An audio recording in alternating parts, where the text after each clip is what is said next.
இன்னைக்கு நம்ம பார்க்க போற கம்பெனி பார்த்தீங்கன்னா, நம்ம டே டு டே லைஃப்ல யூஸ் பண்ற பெரும்பாலான பொருட்களுக்கு ஒரு மூலதனமா இருக்கிற ஒரு கம்பெனி தான். ஸோ, ஒரு ஸ்டீல் மேனுஃபேக்சரிங் கம்பெனி தான். ஸோ, இது மூலமா என்னென்ன ப்ராடக்ட்ஸ் ப்ரொடியூஸ் பண்றாங்க? எவ்வளோ மார்க்கெட் ஷேர் இருக்கு? இந்த கம்பெனி என்ன மாரி பெர்ஃபார்மன்ஸ் பண்ணிட்டு இருக்காங்க? அண்ட் இந்த ஐபிஓல நம்ம அப்ளை பண்ணலாமா? வேணாமா? அப்படிங்கிறத இந்த வீடியோ ஃபுல்லா பார்த்துடலாம். ஸோ, லாஸ்ட் வீடியோ அதாவது மில்கி மிஸ்ட் வீடியோல வந்து ஒரு நண்பர் கமெண்ட் பண்ணியிருந்தாரு.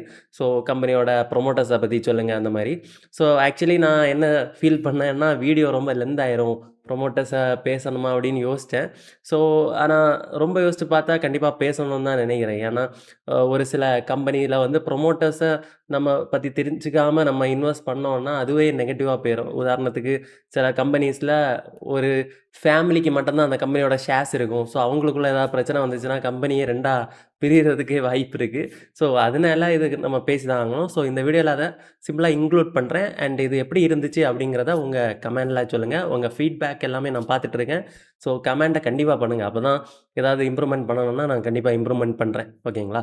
அண்ட் வீடியோக்குள்ளாடி போகிறதுக்கு முன்னாடி health insurance or term insurance உங்களுக்கோ உங்கள் ரிலேட்டிவ்ஸ்க்கோ யாருக்காவது தேவைப்பட்டுச்சுன்னா டிஸ்கிரிப்ஷனில் நம்மளோட இன்சூரன்ஸ் என்கொயரி ஃபார்ம் இருக்கும்.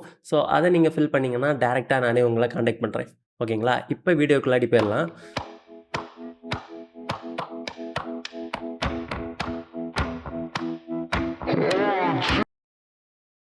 ஸோ நம்ம இன்னைக்கு பார்க்க போகிற ஐபிஓ என்னன்னு பார்த்தீங்கன்னா, B Harilal engineering IPO. So reviewed by Eric J Rasho. இந்த ரிவ்யூவை ஒன்லைனில் சொல்லணும்னா, எ ஹைலி ப்ராஃபிட்டபிள் டெப்ட் ஃப்ரீ ஸ்டீல் மேனுஃபேக்சரர். ஓகேங்களா? ஃபர்ஸ்ட் இந்த ஐபிஓ டீட்டெயில்ஸ் பார்த்துலாம். ஐபிஓ ஓப்பன் ஆகிறது வந்து பார்த்தீங்கன்னா August 12 and closing August 14 and allotment date 17 and என்னைக்கு லிஸ்ட் ஆகுதுன்னு பார்த்தீங்கன்னா 19 ஆகஸ்ட். ஓகேங்களா?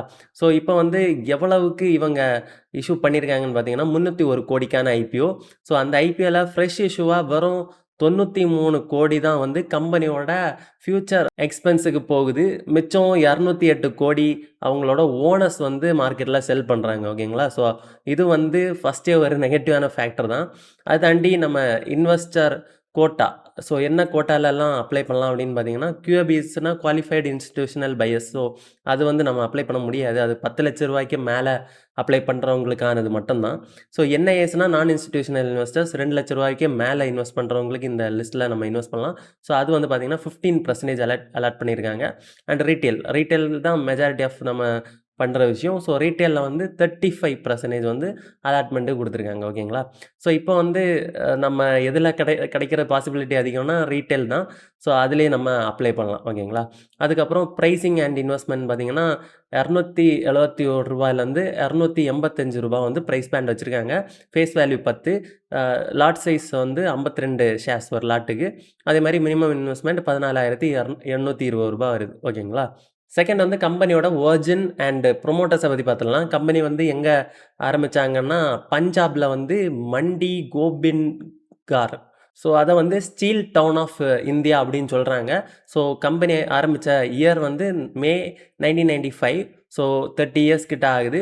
And iron and steel manufacturing அந்த செக்டார் கீழே தான் இந்த கம்பெனி வருது. ஓகேங்களா?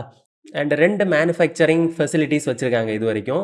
அண்ட் ப்ரொமோட்டர்ஸ்ன்னு பார்த்தீங்கன்னா Prakash Chand, Rajesh Garg and Dinesh Garg and Bhuvnesh Garg, Lovish Garg. So எல்லாரோட நேமோட எண்ட்லேயும் கார்க் அப்படிங்கிற ஒரு அடைமொழி இருக்குது. அப்படின்னா என்ன அர்த்தம்? அவங்க ஒரே ஃபேமிலியை சேர்ந்தவங்க தான்.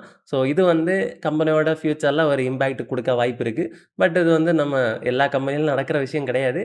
ரேர்லி நடக்கலாம். ஸோ அப்படிங்கிற ஒரு ஃபேக்டர் நான் சொல்கிறேன். அண்ட் எல்லாருக்குமே ஒரு 30 இயர்ஸ் எக்ஸ்பீரியன்ஸ் இருக்குது. அண்ட் லாஸ்ட்டாக இருக்க இவங்க லோவிஷ் அண்ட் புவனேஷ், ஐ திங்க் அவங்களோட சன்ஸ் அப்படின்னு நினைக்கிறேன். ஸோ அவங்க 3rd ஜென்னு போட்டிருக்காங்க. ஸோ அவங்களுக்கு பார்த்தீங்கன்னா 13 இயர்ஸ் கிட்ட தான் எக்ஸ்பீரியன்ஸ் இருக்குது. ஓகேங்களா? அண்ட் இவங்களோட பிஸ்னஸ் எப்படி பிஸ்னஸ் பண்ணுறாங்க அப்படின்னு பார்த்தீங்கன்னா, இந்த அலாய் ஸ்டீல் ப்ராடக்ட்டு ப்ரொடியூஸ் பண்ணுறாங்க. அண்ட் மெட்டல் ரோல்ஸ் ப்ரொடியூஸ் பண்ணுறாங்க. என்ஜினியரிங் கேஸ்டிங்ஸ் ப்ரொடியூஸ் பண்ணுறாங்க. ஓகேங்களா?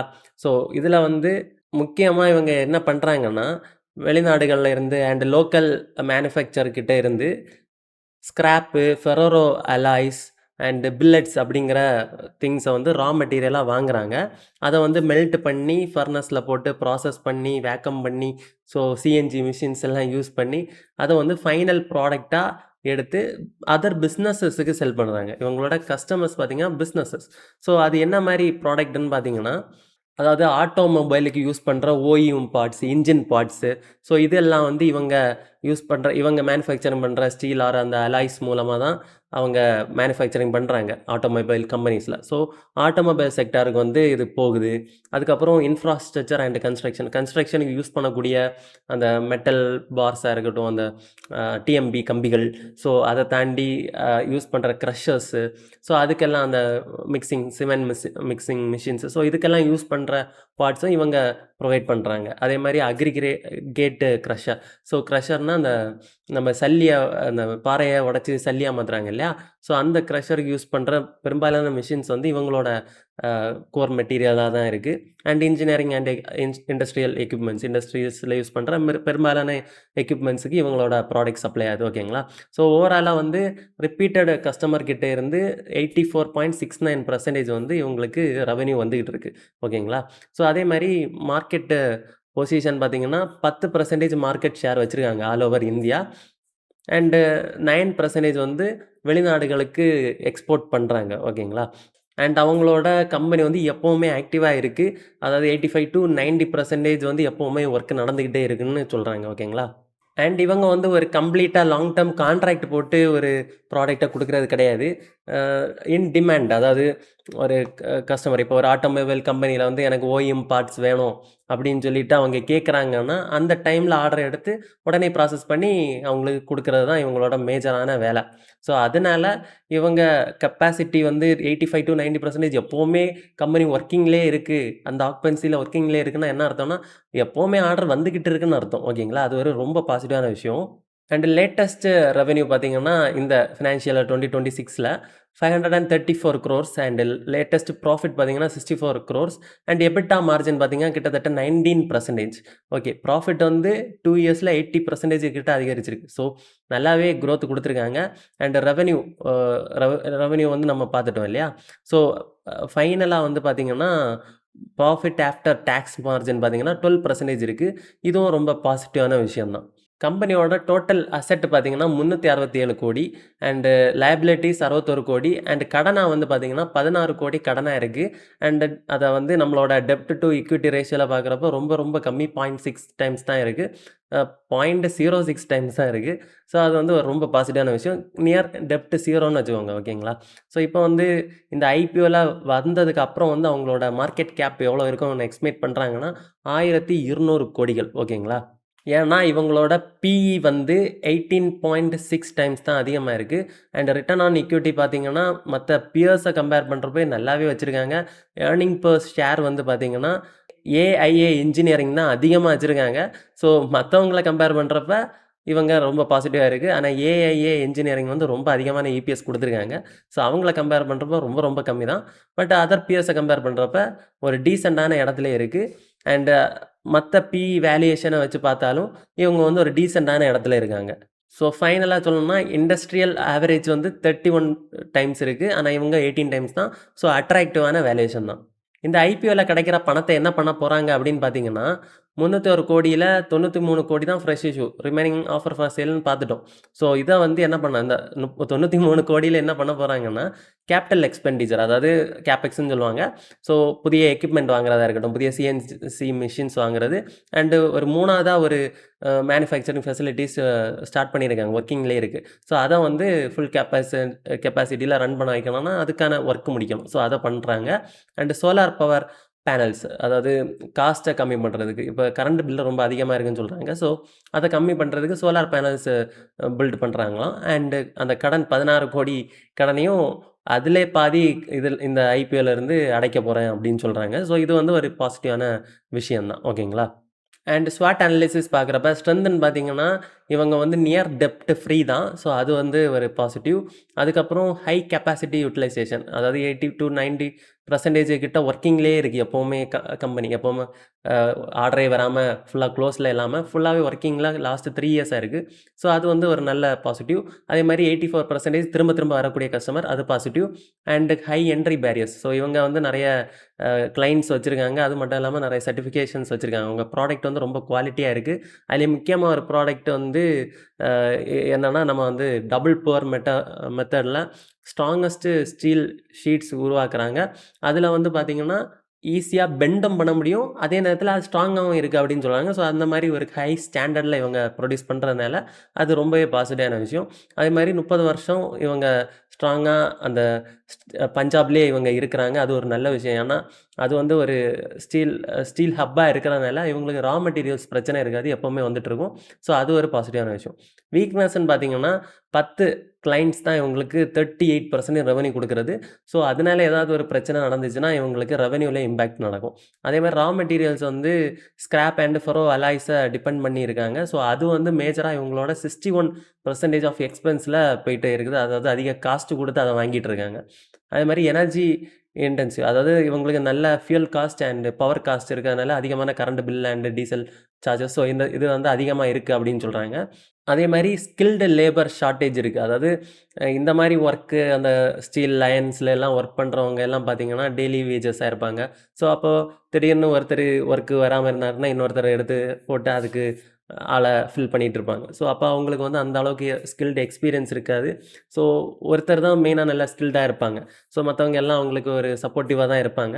ஸோ அது வந்து இவங்களோட இது கம்பெனியில் ஒரு பிரச்சனையாக இருக்குது. ஏன்னா 37% வந்து அவங்க வெளியே போகிறதுக்கு அதிகமான வாய்ப்பு இருக்குது. அதாவது நிறைய பேர் வெளியே போயிட்டுருக்காங்க, 37% எம்ப்ளாயீஸ். ஸோ அதனால் அவங்களுக்கு வந்து ஒரு பிரச்சனை தான். அதை கண்டினியூவாக ரன் பண்ணி கொண்டு போகிறதுல ஒரு சிக்கல் இருக்குது. அதுக்கப்புறம் ஆப்பர்ச்சுனிட்டிஸ்ன்னு பார்த்தீங்கன்னா 3ஆவதா அவங்க மேனுஃபேக்சரிங் பண்ணிகிட்டு இருக்க ஃபெசிலிட்டிஸ் தான். ஸோ அது வந்து இன்னுமே அவங்களோட ப்ரொடக்ஷனை அதிகப்படுத்தும். அதே மாதிரி கேபிட்டலைசிங் குளோபல் சைனா +1, அதாவது இப்போ நிறைய கம்பெனிஸ் என்ன பண்ணுறாங்கன்னா சைனாக்கு பதிலாக வேற ஒரு கண்ட்ரியிலேருந்து நம்ம ப்ராடக்டை இம்போர்ட் பண்ணலாம் அப்படின்னு நினைக்கிறாங்க. ஸோ அது வந்து இந்த கம்பெனிக்கு ஒரு பாசிட்டிவ் அமைய வாய்ப்பு இருக்குது. அதே மாதிரி high margin ICDP and HSS metals. So இதுதான் நான் ஃபர்ஸ்ட்டு ஸ்ட்ரென்த்லேன்னு சொன்னேன். ஸோ அது என்னென்னா அந்த ஐசிடிபி அண்ட் ஹெச்எஸ்எஸ் மெட்டல்ஸ் வந்து அந்த மெட்டல் ரோல்ஸ் வந்து பார்த்திங்கன்னா அந்த ஸ்ட்ராங்காக இருக்கும். அதே நேரத்தில் மடித்து வைக்கக்கூடிய அளவுக்கும் அது ஃப்ளெக்சிபிளாகவும் இருக்கும். ஸோ இது வந்து இண்டஸ்ட்ரியல் ஸ்டாண்டர்டில் ரொம்ப குவாலிட்டியாக இவங்க மேக் பண்ணிகிட்டு இருக்காங்க. ஸோ அது வந்து ஒரு நல்ல ஆப்பர்ச்சுனிட்டி இவங்களுக்கு. அதே மாதிரி சோலார் பிளான்ட் வந்து பவர் காஸ்ட்டை கம்மி பண்ணுறதுக்கு இது ஃபிக்ஸ் பண்ணுறதுனால இந்த வீக்னஸை அவங்களால எராடிகேட் பண்ண முடியும். அது மாதிரி த்ரெட்ஸ்ன்னு பார்த்தீங்கன்னா ஸ்டீல் ப்ரைஸ் அண்டு இந்த மாதிரி ரா மெட்டீரியல் ப்ரைஸ் வந்து ரொம்ப வாலட்டைலாக இருக்கும். திடீர்னு மேலே போகும், திடீர்னு கீழே வரும். ஸோ அதனால இது வந்து இவங்களுக்கு ஒரு மார்ஜின் இம்பேக்ட் நடக்க வாய்ப்பு இருக்குது. அண்ட் ஹெவி காம்படிஷன் இருக்குது. நம்ம குளோபலாகவும் சரி, இந்தியாவிலையும் சரி நிறைய கம்பெனிஸ் இந்த மாதிரி மேனுஃபேக்சரிங் பண்ணுறவங்க இருக்காங்க. ஸோ அது வந்து இவங்களுக்கு ரொம்ப நெகட்டிவான விஷயம். அதே மாதிரி சைனாவில் வந்து இதை விட சீப்பான ஸ்டீல்ஸை வந்து இம்போர்ட் பண்ணிகிட்டு இருக்காங்க. ஸோ அது வந்து இவங்களுக்கு ரொம்ப த்ரெட்டான ஒரு விஷயந்தான். சீப் இன் சென்ஸ் அது குவாலிட்டியோட சீப் கிடையாது. அந்த மெட்டீரியல் சேம் குவாலிட்டி ப்ளஸ் அந்த வேல்யூவும் சீப்பாக இருக்குது அந்த சைனா ப்ராடக்ட்ஸுக்கு. ஸோ அது வந்து இவங்களுக்கு ஒரு நெகட்டிவான விஷயம். And vulnerable to global tariffs, அதாவது இப்போ ட்ரம்ப் எல்லாம் அறிவிச்ச திடீர்னு ஒரு டேரிஃப் போடுறாங்க இல்லையா? ஸோ அது மாதிரி ஒவ்வொரு கண்ட்ரீஸ்லையும் ஏதாவது டேரிஃப் போட்டாங்கன்னா இவங்களுக்கு இம்பேக்ட் இருக்கும். அதே மாதிரி ஆன்டி டம்பிங் டியூட்டிஸ். ஸோ இது சிம்பிளாக புரிஞ்சுக்கணுன்னா என்னென்னா, இப்போ சைனாலேருந்து சீப்பான ப்ராடக்ட் வந்து நம்ம இந்தியாவுக்குள்ளே வருதுன்னு வைங்க, அதாவது காஸ்ட் வைஸ் சீப். ஸோ உள்ளே வருதுன்னு வைங்க. அப்போ இந்தியாவில் இருக்க மேனுஃபேக்சருக்கு வந்து அது பாதிப்பு ஏற்படுது. அப்போ இந்தியன் கவர்மெண்ட் என்ன பண்ணுவாங்கன்னா ஆன்டி டம்பிங் டியூட்டி அப்படின்னு போட்டு சைனாலேருந்து வரக்கூடிய அந்த சீப்பான ப்ராடக்ட்டுக்கு இந்தியாவில் இம்போர்ட் ஆகிற டைமில் ஒரு டேக்ஸ் வச்சுப்பாங்க. ஸோ அது வந்து நிகராக நம்மளோட இந்தியன் மார்க்கெட்டுக்கு ஏற்ற மாதிரி அந்த வேல்யூவை அதிகப்படுத்தி அந்த சைனாலேருந்து வர பொருளுக்கும் அதே காசு தான் இருக்கும், இந்தியாவிலேருந்து எடுக்கிற பொருளுக்கும் அதே காஸ்ட்டாக தான் இருக்கும். அந்த மாதிரி அவங்க டேக்ஸ் அதிகப்படுத்துவாங்க நம்ம கவர்மெண்ட். ஸோ அதே மாதிரி இவங்க எக்ஸ்போர்ட் பண்ணுறாங்கன்னா வெளிநாடுகளில் இருக்கிற கண்ட்ரீஸும் இதே மாதிரி ஆன்டி டம்பிங் டியூட்டி போட்டாங்கன்னா இது இவங்களுக்கு நெகட்டிவாக அமையும். அண்ட் ஃபைனலாக பார்த்தீங்கன்னா ஃபாரெக்ஸ் ரிஸ்க். ஸோ அது என்னென்னா, இப்போ இவங்க எக்ஸ்போர்ட் பண்ணுறது ஓகே தான். ஆனால் இம்போர்ட் பண்ணுறப்ப இவங்க வந்து ருப்பீஸில் தான் கொடுத்தாகணும் இல்லையா? அவங்க அந்த ரா மெட்டீரியல்ஸ் இம்போர்ட் பண்ணுறப்ப. ஸோ அதுக்கு வந்து பார்த்திங்கன்னா இவங்க ருப்பீஸில் கொடுக்குறப்ப அங்கே குளோபலாக அந்த ஃபாரெக்ஸ் சேஞ்ச்னால யூஎஸ் டாலர் அதிகமாகிறது, யூரோஸ் அதிகமாகிறது வந்து இவங்களுக்கு ஒரு நெகட்டிவ்னு சொல்கிறாங்க. ஓகேங்களா? அண்ட் ஃபைனலாக பார்த்தீங்கன்னா இவங்களோட கிரே மார்க்கெட் ப்ரீமியம் லாஸ்ட்டாக நான் பார்க்குறப்ப 10% கிட்டே இருந்துச்சு. அண்டு அவங்க ஆவரேஜாக 10% லிஸ்டிங் கெயின் கொடுப்பாங்கன்னு எக்ஸ்பெக்ட் பண்ணிகிட்டு இருக்காங்க. பட் இருந்தாலும் இதில் அப்ளை பண்ணலாமா அப்படின்னு கேட்டிங்கன்னா, நான் பர்சனலாக இதை அப்ளை பண்ண போகிறதில்ல. அண்ட் லாங் டேர்முக்கும் யோசிச்சு தான் இதை பண்ணுற மாதிரி இருக்கேன். ஏன்னா, இவங்களோட ஓனர்ஸ் வந்து அவங்களோட ஸ்டேக்க தான் அதிகமா செல் பண்றாங்க ஐபிஓ காஸ்ட்ட விட. ஸோ அது வந்து நெகட்டிவான விஷயம். அண்ட் காம்படிஷன் ஹெவியா இருக்கு. இந்த கம்பெனி எல்லாம் மேல வரணும்னா ரொம்ப அ நெறைய விஷயங்கள் இதையும் தாண்டி அவங்க பண்ற மாரி இருக்கணும். ஸோ அப்பதான் அது அந்த ஸ்டாண்ட் அவுட் ஆக முடியும் இந்த இந்தியன் மார்க்கெட் ஷேர்ல. ஸோ இத அப்ளை பண்ணாலும் மேபி கிரே மார்க்கெட் பிரீமியம் கம்மியாச்சுன்னா நமக்கு பெருசா லிஸ்டிங் வராது. ஸோ ரொம்ப ரிஸ்க்கா நான் ஃபீல் பண்றனால இத அப்ளை பண்ண போறதில்ல. அண்ட் லாங் டெர்முக்கு பார்த்தீங்கன்னா, ஒரு சாலிடா கம்மியான வேல்யூவேஷன்ல நம்ம ஒரு ஸ்டாக்க பிக் பண்ணணும். ஸ்லோவா, ஸ்டெடியா க்ரோ ஆகும். பரவாயில்ல வெயிட் பண்றேன் அப்படின்னு யோசிச்சவங்களுக்கு இது ஒரு பெஸ்ட்டு ஸ்டாக்கா இருக்கும். இப்போ வாங்கி போட்டுட்டு ஃபியூச்சர்ல ஒரு 5, 10 வருஷம் தாண்டி வேணா நம்ம ப்ராஃபிட் பார்க்குற மாரி தான் இருக்கும். ஸோ அதுக்குமே நம்ம கன்டினியூஸா அவங்களோட ஃபினான்ஷியல்ஸ ஃபாலோ பண்ற மாரியும் இருக்கும். ஸோ இது வந்து ஒரு குட் ஸ்டாக் தான். ஆனா இத விட இண்டஸ்ட்ரியில வேறயும் நல்ல ஸ்டாக்ஸ் இருக்கு. ஓகேங்களா? அண்ட் நீங்க இந்த ஐபிஓல அப்ளை பண்ணுவீங்களா? மாட்டீங்களா? கமெண்ட்ல சொல்லுங்க. ஸோ உங்களுக்கு health insurance or term insurance பத்தி தெரிஞ்சுக்கணும். உங்க ஃபேமிலிஸுக்கு, ஃப்ரெண்ட்ஸுக்கு யாருக்காவது ஹெல்த் இன்சூரன்ஸ் தேவைப்படுது, டெர்ம் இன்சூரன்ஸ் தேவைப்படுதுன்னா, கண்டிப்பா டிஸ்கிரிப்ஷன்ல இருக்கிற இன்சூரன்ஸ் என்குயரி ஃபார்ம நீங்க ஃபில் பண்ணுங்க. நான் பெர்சனலா உங்கள ரீச் பண்றேன். ஸோ பணத்த உங்க பக்கம் ஈர்க்கணும்னா, மறக்காம மணி மேனர் சேனல சப்ஸ்கிரைப் பண்ணிக்கோங்க.